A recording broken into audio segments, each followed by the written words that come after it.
Today we're going on an amazing trip, not by plane or car, but through the pages of the Bible.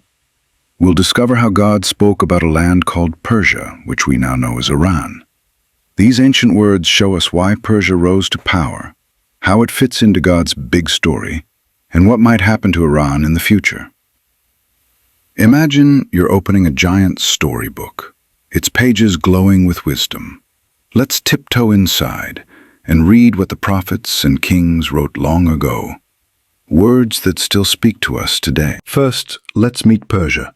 Imagine a land of rolling deserts, tall mountains, and sparkling rivers. In ancient times, Persia stretched from the edge of the Nile River all the way to India's border. Its people built grand cities with golden gates and carried goods, spices, silk, and jewels on long camel caravans. Today, that same land is called Iran. The name changed over time, but the stories in the Bible still call it Persia. When you hear Persia in Scripture, think of Iran's ancient roots. People who were clever builders, brave warriors, and wise thinkers. In the Bible, Persia isn't just another country on a map. It's a key character in God's plan. Sometimes a mighty empire under his control, sometimes an enemy he judged, and sometimes a nation he used to help his people. One of the most amazing moments is in the book of Isaiah, chapter 45. Imagine a prophet named Isaiah, kind of like a town crier, standing in a temple, hearing God's voice. God said, "I have chosen Cyrus, the king of Persia. I will help him open the gates of Babylon. He will set my people free." Here's why that is so cool.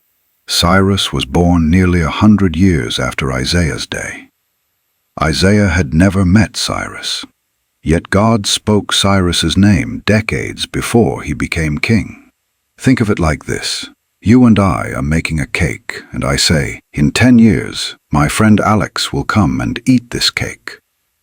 The cake isn't even mixed yet, and Alex is only a baby, yet my words come true exactly. That's how powerful God is. God used Cyrus to help his people, the Israelites, who lived in Babylon as captives. Cyrus declared, "Let them go rebuild their temple." Because God named Cyrus beforehand, his people knew God was in control, even when they were far from home. Next, let's peek at Jeremiah, another prophet. Jeremiah spoke to both Israel and Judah, warning them when they wandered from God's ways. But he also spoke about foreign nations, including Persia. In Jeremiah 49, God says, "I will break the bow of Elam. I will set my throne in Elam, and I will destroy her king. Then Elam will be a blessing." Now, Elam was a region inside ancient Persia, part of today's southwestern Iran. God promised to judge Elam for its pride, but he also planned to bless it again later. Imagine your friend scrambles eggs on the floor. That's messy. You tell them, "You'll have a big cleanup, but after that, we'll have pancakes together." That's a bit like Jeremiah's words, a warning, then a sweet hope. So God showed that Persia, through Elam, would face correction, but he never forgot to bring blessing afterward. Now we step into Daniel's den. No, not the lion's den, but his quiet place of prayer.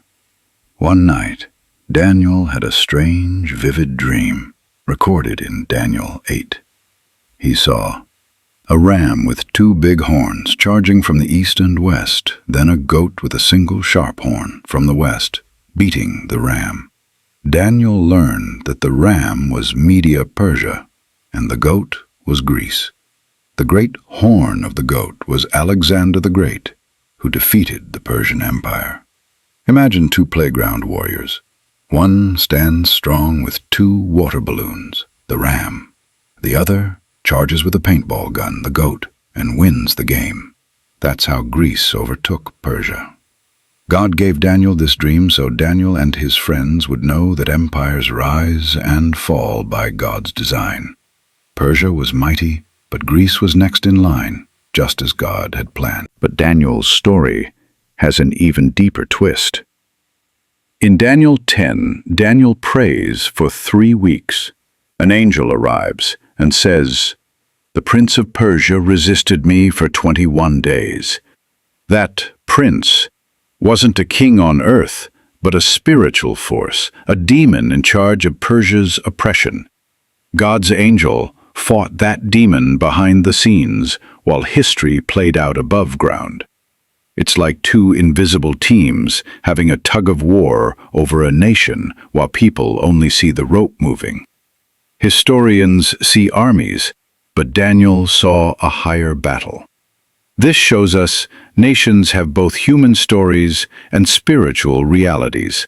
Persia's destiny wasn't just in crown and sword, but in God's unseen warfare. After that Greek defeat, Persia rose again under the Parthians and later the Sassanids. By Jesus' time, Persian culture still shaped the world. But God's promise wasn't only about power. When Cyrus let the Israelites go home, he also gave them silver and gold to rebuild their temple. Ezra 1. Persia became a helper for God's people, just as Isaiah said. Think of a teacher who once scolded you, then at the end of the year gives you a gold star for improvement. Persia had its tough season, but God remembered his promise and turned Persia into a helper. So how does all this matter now? Iran is modern Persia.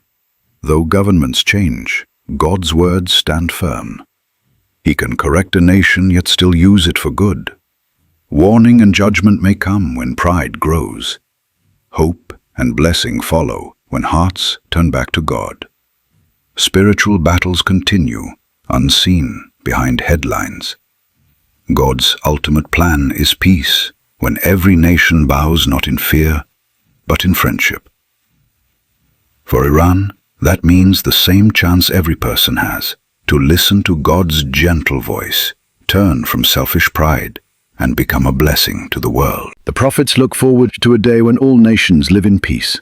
Isaiah 2:4 imagines a future they will beat their swords into plowshares and their spears into pruning hooks. Nation will not lift up sword against nation. That day is the end of war, the start of a global family. Persia, Israel, every nation, no more fighting, just friendship. God's destiny for Iran isn't only about ancient kings. It's about a future where every people know love and justice. Dear friend, we walked through Isaiah's words, listened to Jeremiah's warning, dreamed with Daniel, and saw Cyrus's freedom. We learned that Persia was mighty, but always part of God's plan. Sometimes judged, sometimes blessed, always watched over. Today, Iran stands with a deep, rich story. The Bible's map shows both roads, of pride and of love. God invites each of us to choose the path of peace. So as you think of Iran, ancient Persia, remember the prophet's words. Remember the God who names kings before they're born, who judges with mercy, and who dreams of a world where all nations live as neighbors. Thank you for reading these ancient pages with me. May your heart carry hope for every land under the sun.